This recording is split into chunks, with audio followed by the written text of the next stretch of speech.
తెలతెలవారుతుండగా Subhadra cement తొట్టెల నిండా బిందెల నిండా అన్నింటిలోనూ నిండుగా నీళ్లు పట్టేసి అలుపు తీర్చుకోవడానికన్నట్లు అక్కడే నూతిగట్టు మీద కూర్చుంది. ఒసేయ్ సుభద్ర, నువ్వు నీళ్లు తోడడం అయిందటే, లేకుంటే మెల్లగా ఆటలాడుకుంటూ చేస్తున్నావా? ఇక్కడ పొయ్యి దగ్గర ఒక్కదాన్ని చస్తున్నాను తన్నుకుని, తొందరగా రావే అంటూ మాణిక్యాంబ అరుస్తోంది. తల్లి మాటలు వినిపిస్తున్నా సుభద్రకెందుకో వెళ్ళబుద్ధి కాక అక్కడే కూర్చుంది. అప్పుడే అటుగా వచ్చిన పరశురామయ్య గారు పరాగ్గా ఉన్న కూతుర్ని చూసి, మీ అమ్మ ఒక్కతే అతలాకుతలమై చస్తుంటే ఇక్కడ తీరిగ్గా కూర్చున్నావా తల్లి? వెళ్ళి మీ అమ్మకు పనందుకో. ఆనక తీరిగ్గా ఆలోచిస్తూ కూర్చుందువు గాని చేసేదేముంది? కసిరినట్లే అన్నాడాయన. మనసులో తండ్రి మాటలు కొల్లుమండిపోతున్నా చచ్చినట్లు లేచి తల్లి దగ్గరికి వెళ్ళింది సుభద్ర. నీళ్లు తోడడం ఎంతసేపే తల్లీ, పొద్దున్న సమయాల్లో ఎంత ఊపిరాడని పని ఉంటుందో నీకు తెలియదు. ఏమిటో ఈ మధ్య ఏ పని చెప్తే అక్కడ కూర్చుండిపోతున్నావు. కావాలని చేస్తున్నావో ఏమిటో అంటూ కూరలు తెచ్చి సుభద్ర ముందు పడేసింది తరగమని. అవి తరగడం పూర్తి కావస్తుంటే మళ్ళీ మాణిక్యాంబే అన్నది. అవి తరగడమైన తరువాత కరివేపాకు, మిరపకాయలు వేయించి పెట్టాను గాని అవి తీసుకువెళ్ళి కారం నూరుకురావే. సీనుగాడి కదంటే ప్రాణం. ఆ చేత్తోనే కాస్త శనగపప్పు కూడా పొడుం కొట్టి తీసుకురా. అది లేందే మీ నాన్న ముద్ద ఎత్తరు. తొందరగా పని పూర్తి చెయ్యి. ఇక రోటి దగ్గరే కూర్చోకు పురమాయించింది కూతురికి. విసుగనిపించినా తప్పదు కాబట్టి పని పూర్తి చేసుకొచ్చింది సుభద్ర. అక్కా, నా స్కూల్ డ్రెస్ ఉతికావా అంటూ వచ్చింది చెల్లెలి సుమిత్ర. నా షర్టుకు బొత్తాలు ఊడిపోయాయని కుట్టమని నిన్ననే చెప్పాను, కుట్టావా? తమ్ముడు శీను అడిగాడు. మర్చిపోయాను కావాలనే అంది సుభద్ర. డ్రెస్ వేసుకోకుండా స్కూల్కెళ్తే మా మిస్ కోపడుతుందంటూ సుమిత్ర ఏడుపు మొదలుపెట్టింది. నా షర్టుకు బొత్తాలు కుట్టకపోతే నేను స్కూల్కెలా వెళ్తాను? మానేస్తాను. బడుద్దాయిలారా! పరీక్షలు దగ్గరికొస్తుంటే స్కూలుకి వెళ్ళకపోతే పాఠాలెలా తెలుస్తాయి? వెళ్ళకపోతే వీపులు చీరేస్తాను. అయినా నువ్వు చేసే పనేముందే సుబ్బీ! వాళ్ళ పనులైనా చేయరాదూ? సుభద్ర వైపు కోపంగా చూస్తూ అన్నారు పరశురామయ్య గారు. చేసే పనేమీ లేదంటూనే అస్తమానం పనులు పురమాయిస్తున్నారు. సుమిత్రకు 12 తన బట్టలు తను ఉతుక్కోలేదా? శీనుకి 14 ఆ మాత్రం బట్టములు కుట్టుకోలేడా? అన్నీ నేనే చెయ్యాలా?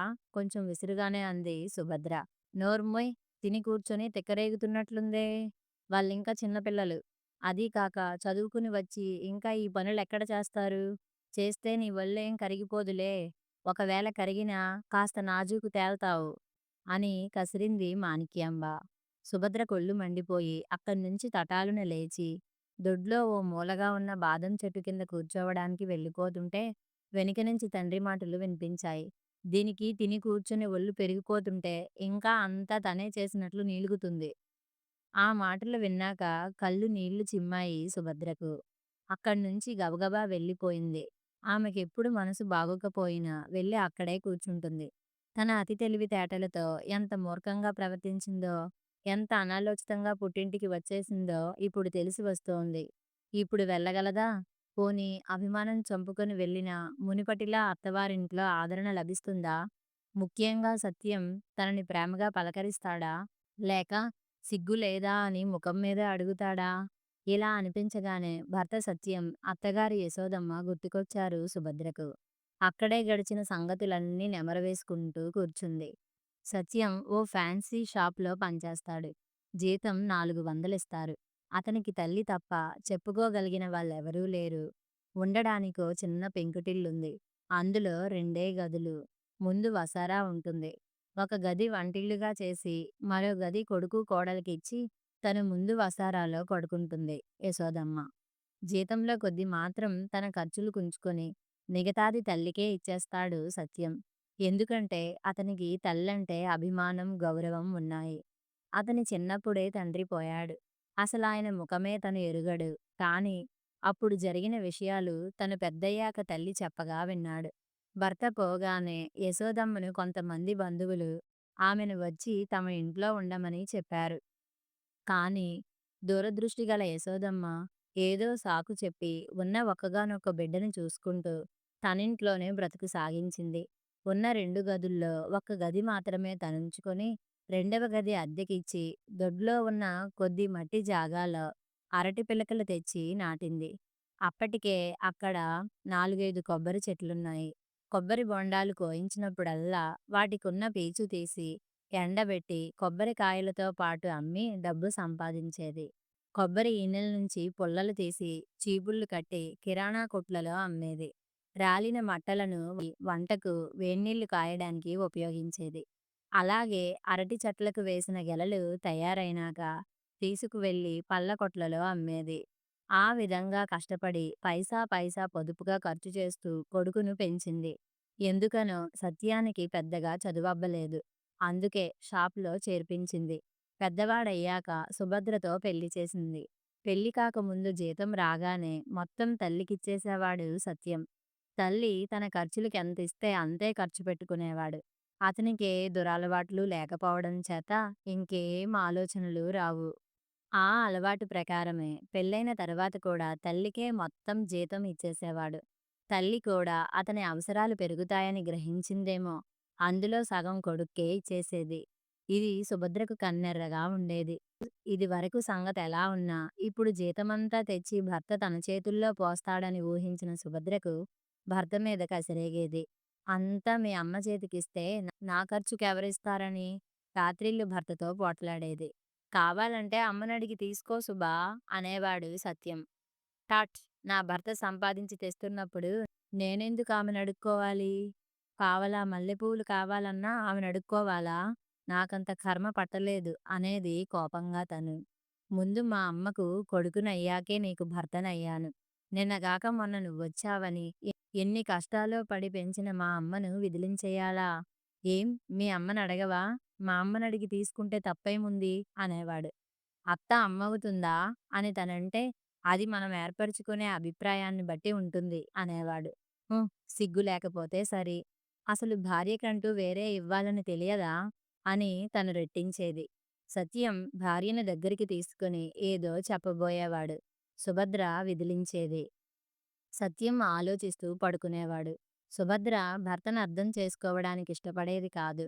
ప్రయత్నించేది కాదు. పైగా అత్తగారంటే ఉక్రోషం పెంచుకోసాగింది. తన భర్తను తన గుప్పెట్లో పెట్టుకుని తెచ్చే జీతమంతా తన ఒళ్ళోనే పోసుకుంటుందా? తనేనా తీసుకుపోయింది? ఎన్నాళ్ళావిడ పెత్తనమో తనూ చూస్తుంది. ఇలా సాగిపోయేవి సుభద్ర ఆలోచనలు. అత్తగారికి ఒక్క పనిలో సాయపడేది కాదు. కావాలని తప్పించుకు తిరిగేది. అయినా యశోదమ్మ కోడల్ని పల్లెత్తు మాట అనేది కాదు. తనే మెల్లగా చేసుకుపోయేది. ఇదంతా గమనించిన చంద్రం తల్లితో అనేవాడు. పనంతా నువ్వొక్కదానివే చేసుకోకపోతే సుభద్రను పిలవకూడదా? అనేవాడు. ఏమంత పనిరా? ఎంతమందున్నామని? అని కొట్టి పారేసేది. అది విని తనకు సంతోషం కలిగే బదులు ఒళ్ళు మండేది. కొడుక్కి మెత్తగా మాటలు చెప్పి డబ్బంతా గుంజుకుంటుందనిపించేది తనకు. ఒకసారి సత్యం ఇంటికి వస్తూ తన కోసం మల్లెపూలు తెచ్చి తన చేతికివ్వబోయాడు. తను అవి పుచ్చుకోకుండా విసిరికొట్టింది. ఆడవాళ్ళు పూలను విసిరికొట్టొచ్చా? అంటూ ఆ పువ్వులు మాలను అపురూపంగా తీసుకువచ్చి తన జడలో తురమబోతే తను విసురుగా అబ్బో! ఇన్నాళ్ళకి మొగుడు రూ. 1 పూలు తెచ్చి ఘనకార్యం చేశాడని అని గేలి చేసి ఇంకా ఏవేవో మాటలు దులిపింది. అందుకు సత్యానికి కోపమే వచ్చిందో, బాధే కలిగిందో ఆ రాత్రి తననసలు దగ్గరికి తీసుకోకుండా మరోవైపుకు తిరిగి పడుకున్నాడు. అది తనకు మరీ ఒళ్ళు మండించింది. ఇంకా అతను తనని లాలిస్తాడని, బ్రతిమాలి ప్రసన్నురాలిని చేసుకుంటాడని ఎదురుచూసిన సుభద్ర ఆ రాత్రంతా లోలోపల నిప్పులు కక్కుతూనే పడుకుంది. రుసరుసలాడుతూనే భర్తతో కాపురం చేస్తుంది సుభద్ర. అప్పుడే పక్కింటి సరోజ టీవీ కొనుక్కున్నట్లు తెలిసింది సుభద్రకు. ఆ రోజు నుంచి టెంపరరీగా కోపాన్ని అణచుకుని, నిదానంగా మాట్లాడుతూ కొద్ది రోజులాగి పడక గదిలో మెల్లగా తన కోర్కెను బయటపెట్టింది. ఏవండీ! మనం కూడా టీవీ కొనుక్కుందామండీ! గారాలు పోతూ అతని చెంపలు మీటింది. ఇందుకా రాణిగారు అందంగా అలంకరించుకుని మరీ దగ్గరకు చేరారు? ఇంకా బుద్ధి మారిందేమో అనుకున్నాను. నిన్నిలా చూడంగానే ఆశ్చర్యం కలిగిందిలే. చాల్లెండి రోజూ మీకు దూరంగా ఉంటున్నానా? ఆ! వస్తావు. ఎలా? నా అంతట నేనే దగ్గరికి తీసుకుంటేనేగా. నీ అంతట నీవు నా దగ్గరికొస్తున్నావా ఈ మధ్య? ఎంతసేపు అది కావాలని, ఇది కావాలని, అవి లేవని, ఇవి లేవని రుసరుసలు, బుసబుసలేగా.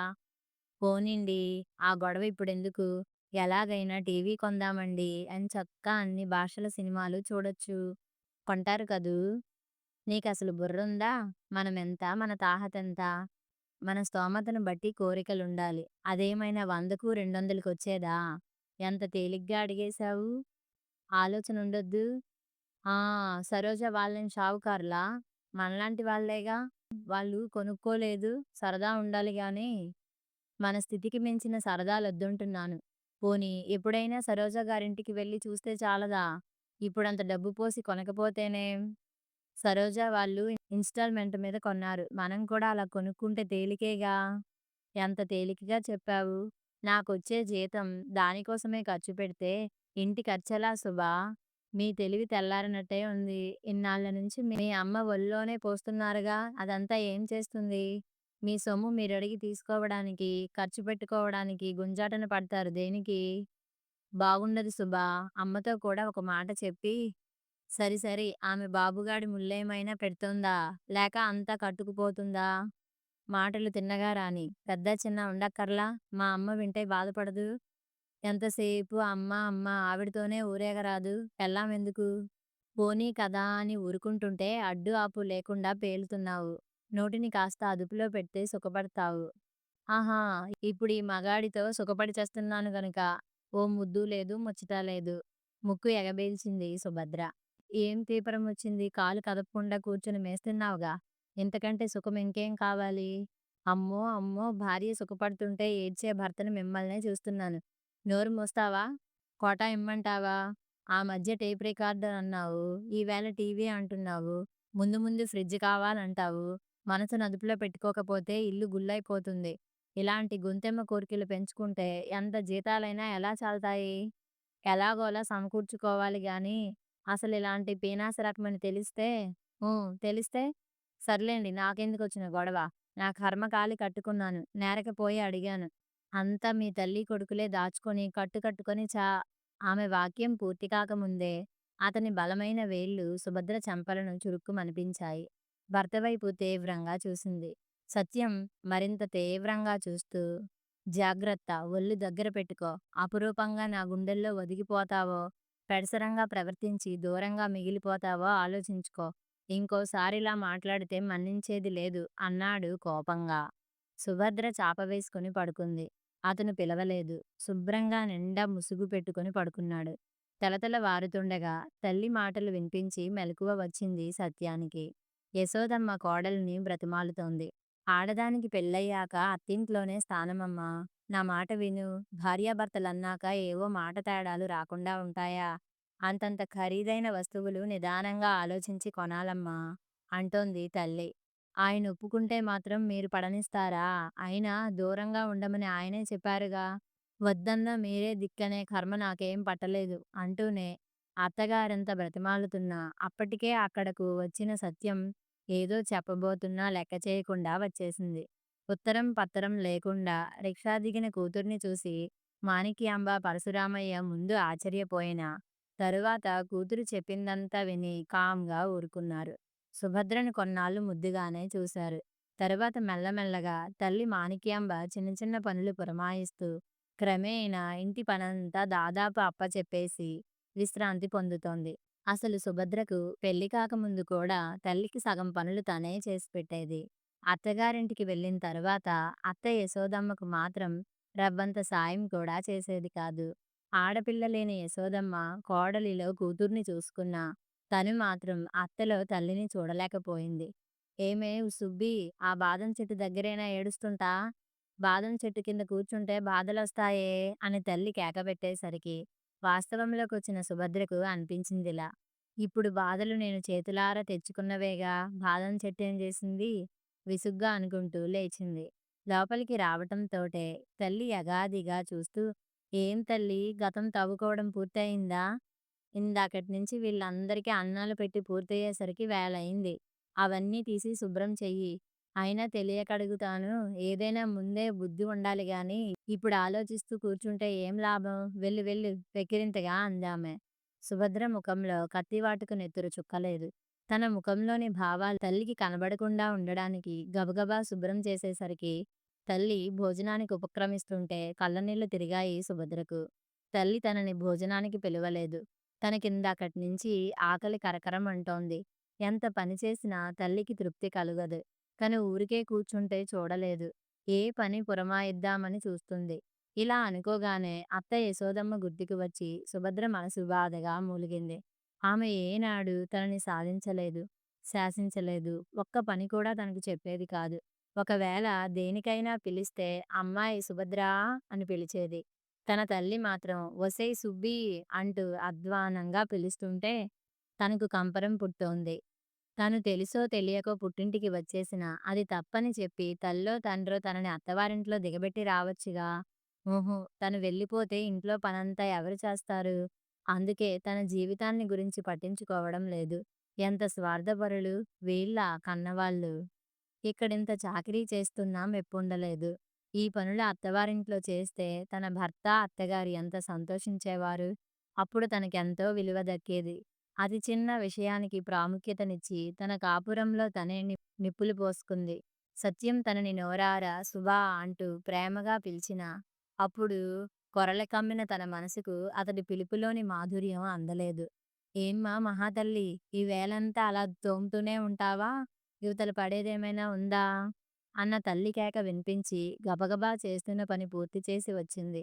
ఇంతలో పోస్ట్ అన్న కేక వినిపించి వెళ్ళి ఉత్తరాలు తీసుకుంది. అందులో తన పేరుతో ఉన్న కవరు చూసి ఆశ్చర్యంగా, ఆత్రంగా తన కవరు మాత్రం తీసుకొని మిగతావి తండ్రి గదిలో టేబుల్ మీద పెట్టేసి బాదం చెట్టు దగ్గరికి వెళ్ళి కవరు విప్పింది సుభద్ర.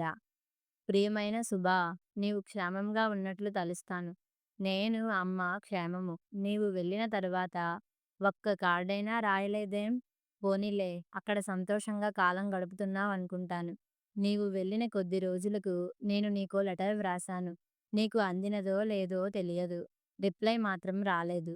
మన ఎదురింటి సత్యవతమ్మ గారు మీ ఊరు వస్తుంటే నీవు ఇబ్బంది పడ్డావేమోనని కొద్ది డబ్బు ఆమెకిచ్చి పంపాను. అది నీవు అందుకున్నట్లు తలుస్తాను. భార్యాభర్తలన్న తర్వాత కోపతాపాలు, అలకలు సహజం. అది కొద్దిసేపైతే బాగుంటుంది. ఇంత చిన్న విషయానికి మనిద్దరం ఒకరికొకరం కాకుండా పోతామా? భార్యాభర్తల బంధం ఏడేడు జన్మల బంధమంటారు. నీకసలు నేను గుర్తుకు రావడం లేదా? నాకు మాత్రం రోజూ గుర్తుకు వస్తావు. నేను చిన్నప్పటి నుంచి ఒంటరిగానే గడిపాను. అమ్మ తప్ప బంధువుల్ని, స్నేహితుల్ని కూడా పెద్దగా ఎరుగను. అందుకే నీవు నా ఇంటికి వచ్చిన తర్వాత 1000 దీపాల కాంతి వచ్చినట్లు అనిపించింది. అప్పుడు నాకేమనిపించిందో తెలుసా? నా సర్వస్వం నీవని, ఈ ప్రపంచంలో నన్ను కన్న తల్లి, నన్ను కట్టుకున్న భార్య నాకు చాలనిపించింది.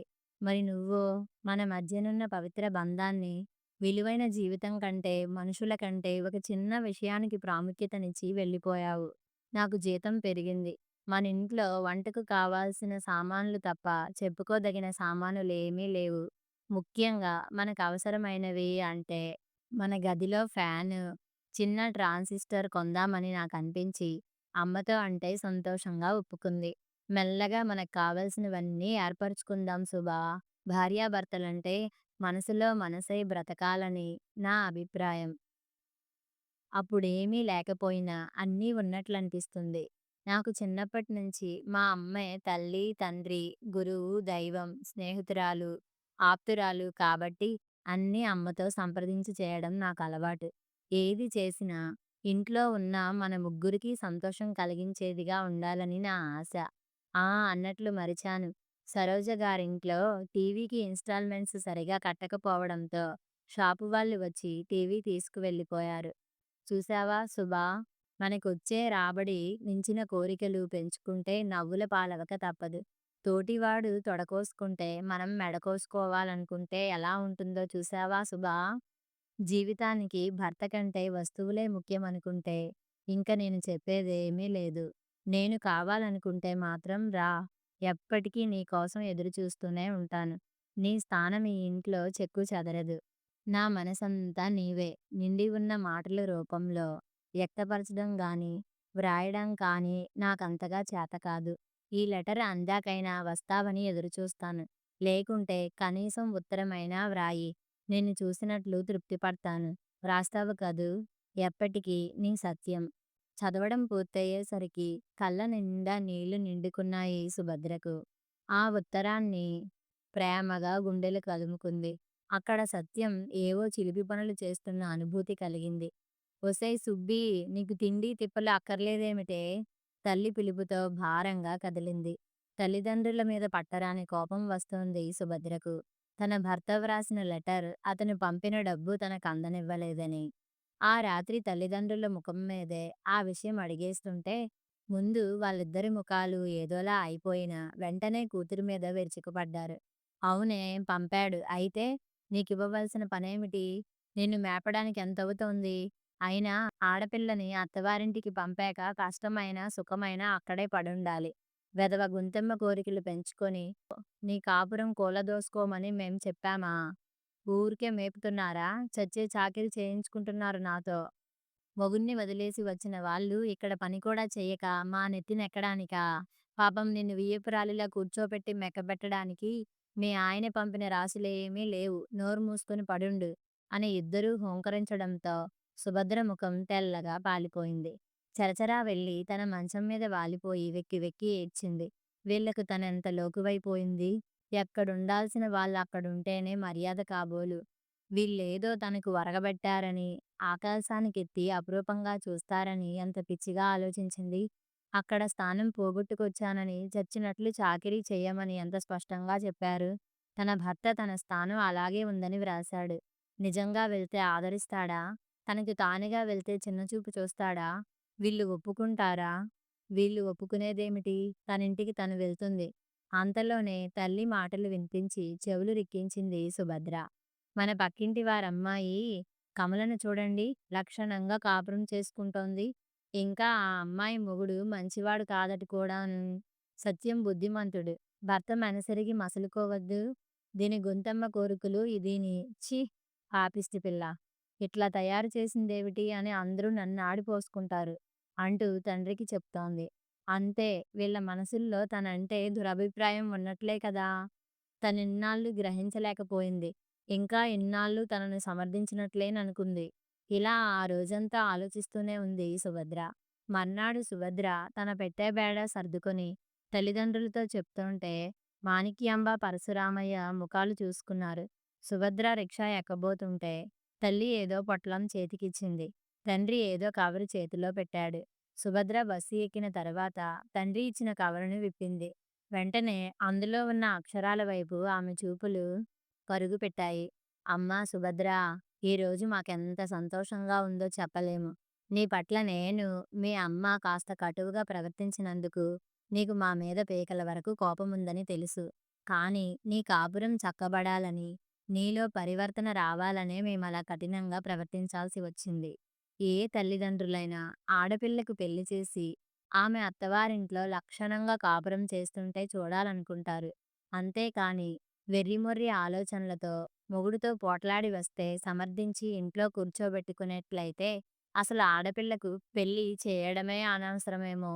నీకంత చెప్పలేనంత కష్టం వస్తే నా ఇంట్లో ఎప్పటికీ నీకు పుట్టినిల్లుగా స్థానముంటుంది. సత్యం యోగ్యుడు.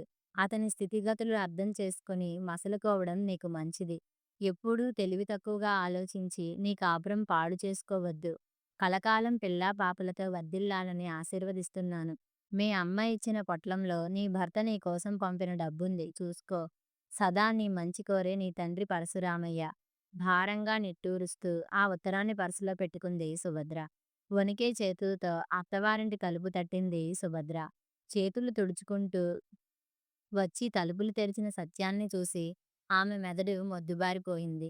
ఇలా రాగానే ముందు అతని కళ్ళ పడవలసొస్తుందని ఊహించకపోవడం చేత తప్పు చేసినట్లు ఫీలవుతూ కళ్ళు వాల్చి గుమ్మం బయటే నిల్చుండిపోయింది. భార్యని చూసిన సత్యం కళ్ళు ఆశ్చర్యంతో పాటు ఆనందం కలిగి వెడల్పయ్యాయి. లోపలికి రావడానికి ధైర్యం చాలక అతనేమంటాడో, ముఖం మీదే దెప్పుతాడేమోనని ఆలోచిస్తూ సందిగ్ధంగా గుమ్మంలోనే నిలబడిపోయింది. అక్కడే ఆగిపోయావేం సుభా? ఇది నీ ఇల్లు కాదనిపించిందా? ఏం మాట్లాడాలన్నా, అసలేం చెప్పాలో తెలియడం లేదు సుభద్రకు. అతని గొంతులో అదే ఆప్యాయత, అదే ప్రేమ, ఆ పిలుపులో అదే మాధుర్యం. సుభద్ర మనసు ఉక్కిరిబిక్కిరై ఆనందంతో గుండెలు బరువెక్కుతుంటే అప్రయత్నంగా ఆమె కళ్ళల్లో తడి. అది గ్రహించిన సత్యం చనువుగా తనే భార్య చేయందుకుని లోపలికి లాగాడు. ఆ లాగడంలోని ఆత్రానికి సుభద్ర అతని ఎద మీదకు ఒరిగిపోగానే వెంటనే అతని చేతులామెను ఆర్తిగా చుట్టేశాయి. సుభద్ర కన్నీటితో అతని ఎదంతా తడిసిపోతుంటే మెల్లగా అన్నది. నా మీద కోపం లేదూ అని. ఉంది. నన్ను విడిచి వెళ్ళావని. నా ఉత్తరానికి రిప్లై రాయలేదని. కానీ అన్నిటికీ సమాధానంగా నువ్వే వచ్చేశావుగా. భార్య వెన్నుమీద నిమురుతూ అన్నాడు. ఒక్కసారి మీరైనా రాకూడదూ? ఊహూ. నిన్ను విడిచి నేను వెళ్ళలేదుగా. నన్ను విడిచి నీవే వెళ్ళావు కాబట్టి నీవే రావాలనుకున్నాను. పెద్ద గొప్ప. అది సరేగాని అత్తగారేరి? తెలిసిన వారింట్లో పెళ్ళైతే వెళ్ళింది. మనిద్దరికీ ఏకాంతం కల్పించాలనేమో. ప్రొద్దున్నే బయలుదేరినట్లున్నావు. పద భోంచేద్దువు గాని. ఆమెనలాగే పొదివి పట్టుకొని వంటింట్లోకి తీసుకువెళ్ళాడు సత్యం. ఇద్దరికీ అతను పెట్టబోతుంటే తనే అందుకుని ఇద్దరికీ వడ్డించింది సుభద్ర. తొలి ముద్ద నోటికందించి అతను తింటుంటే అతని హృదయంలో తన చోటులాగే ఉందనిపించింది సుభద్రకి. ఎంతో రిలీఫ్‌గా ఫీలయింది. మనసున మనసై బ్రతుకున బ్రతుకై తోడొకరుండిన అదే భాగ్యము. చిన్నగా పాట వినిపిస్తుంటే తలెత్తి చూసేసరికి ఎదురుగా బుల్లి ట్రాన్సిస్టర్ కనిపించింది. అదెప్పుడు కొన్నారు? ఈ మధ్యనే. బాగుందా? ముందు చిన్న వస్తువులు ఏర్పరచుకొని తరువాత పెద్దవి కొనుక్కుందాం సుభా. ఏమంటావు? అబ్బా బుజ్జిముండ ఎంత ముద్దొస్తుందో! మనసులో అనుకోబోయి పైకనేసింది ట్రాన్సిస్టర్‌ని చూస్తూ. ఆహా! నీకంటేనా? సత్యం కొంటెగా నవ్వుతుంటే సిగ్గు ముంచుకొచ్చేసి తలను వంచేసింది. అతనింకా అలాగే నవ్వుతుంటే ఆమె మనసంతా ప్రశాంతతతో నిండిపోగా, అనురాగం నిండిన కళ్ళతో తదేకంగా భర్త వైపే చూస్తుంటే అతనది గ్రహించినట్లుగా అమాంతం ఎత్తేసి గదిలోకి తీసుకెళ్ళిపోయాడు అపురూపంగా. నిండు మనసుతో భర్త ఎదలో ఆర్తిగా ఒదిగిపోయింది సుభద్ర. కథ సమాప్తం.